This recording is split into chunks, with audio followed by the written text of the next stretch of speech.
Hello everyone and welcome back to my reels. And yes, we have this Cinderella theme cake and money cake ni siya, a mother's gift for her daughter, and it is chiffon flavor and whipping cream frosting.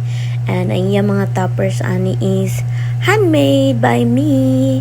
Gili-out na ko siya, and also sa iyang name na Sophia Kate. It's handmade except sa butterflies.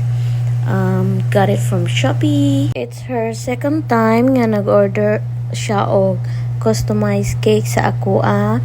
And last year was frozen cake to Asia. I'm so grateful kay happy and satisfied si customer sa iyang first and second order. Thank you so much, Ma'am Blissel, and also thank you for trusting Nary Sweets.